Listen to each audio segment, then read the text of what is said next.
السلام علیکم ورحمۃ اللہ تعالیٰ وبرکاتہ۔ جو حضرات زکوٰۃ نہیں دیتے ہیں وہ حضرات اس مسئلے پر غور کریں اور زکوٰۃ دینے کی عادت بنائیں، کیونکہ زکوٰۃ ہمارے اور آپ یعنی جو مالک نصاب ہے اس پر فرض ہے۔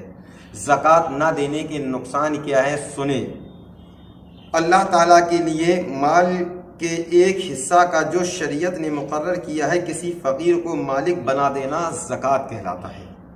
زکوٰۃ فرض ہے، اس کی فرضیت کا انکار کرنے والا کافر اور ادا نہ کرنے والا فاسق، ادائیگی میں تاخیر کرنے والا گنہگار مردود الشہداء ہے۔ اللہ تعالیٰ نے ارشاد فرمایا، آیت کریمہ کا ترجمہ ایک ہے، اور وہ فلاح پاتے ہیں جو زکوٰۃ دینے کا کام کرتے ہیں۔ پارہ 18 سورہ مومنون آیت نمبر 4 رکوع نمبر 17۔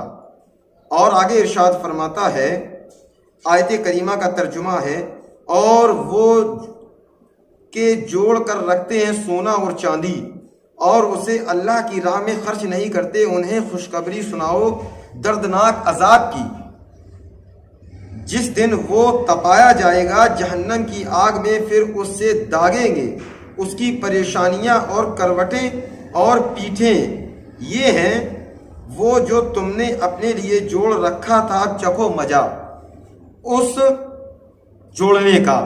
یعنی زکوٰۃ کا پیسہ جو انسان جوڑ لیتا ہے، اس کے لیے اس زکوٰۃ کے پیسے کو تپایا جائے گا، تپایا جانے کے بعد اس سے اس کے بدن کو داغا جائے گا۔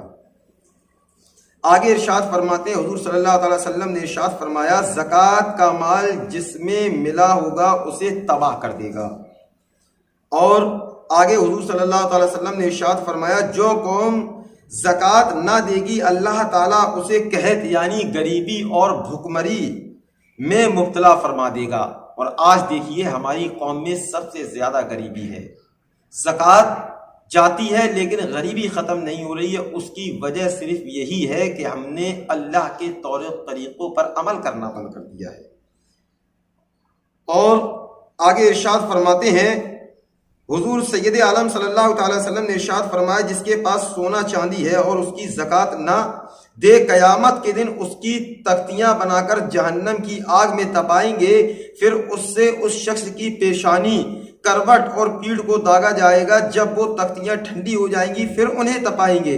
قیامت کے دن 50,000 برس کا ہے، یوں ہی کرتے رہیں گے یہاں تک کہ تمام مخلوق کا حساب ہو جائے گا۔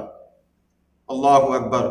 تمہارا خزانہ، تمہارا جو تم نے جمع کیا ہے، اگر زکوٰۃ نہ دے گو تو یہی تمہارا خزانہ قیامت کے دن ایک دن گنجا سانپ بنے گا، اس کا مالک اس سے بھاگے گا، لیکن سانپ اس کو ڈھونڈتا پھرے گا یہاں تک کہ اس کو پا لے گا اور اس کی انگلیوں کو لقمہ یعنی اس کی انگلیوں کو نکل جائے گا، کھا لے گا۔ آگے ارشاد فرماتے ہیں، جو شخص سونے یا چاندی کے شرعی نصاب کا مالک ہے اور وہ اس کا حق یعنی زکوٰۃ نہ ادا کرے، تو قیامت کے دن اس کے لیے اس سونے اور چاندی کی سلیں بنائی جائیں گی اور انہیں آگ میں تپایا جائے گا، پھر آتشی سلے سے اس کے پہلو، پیشانی اور پیٹھ کو داغا جائے گا، اور جب وہ ٹھنڈی ہو جائیں گی پھر دوزخ کی آگ میں تپا کر داغا جائے گا۔ اسی طرح ہمیشہ ہوتا رہے گا۔ اللہ اکبر۔ یہ عذاب ہے زکوٰۃ نہ دینے کا۔ اور آگے حضور صلی اللہ تعالی وسلم نے ارشاد فرمایا، جس کو اللہ تعالیٰ نے مال دیا اور وہ زکوٰۃ نہ ادا کرے تو قیامت تک وہ مال گنجے سانپ کی شکل میں کر دیا جائے گا، جس کے سر پر 2 چتیاں ہوں گی۔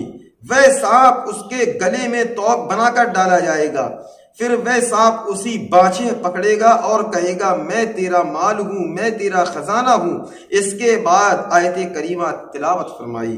وہ آیت کریمہ کیا ہے؟ آیت کریمہ کا ترجمہ آپ کو بتا دوں، اور وہ بخل کرتے ہیں اس چیز میں جو اللہ نے انہیں اپنے فضل سے دی، ہرگز اسے اپنے لیے اچھا نہ سمجھیں بلکہ وہ ان کے لیے برا ہے۔ ان قریب وہ جن میں بخل کیا تھا قیامت کے دن ان کے گلے میں طوق ہوگا۔ یہ پارہ نمبر 4 سورہ آل عمران آیت نمبر 108 رکوع 9 کی ترجمہ ہے۔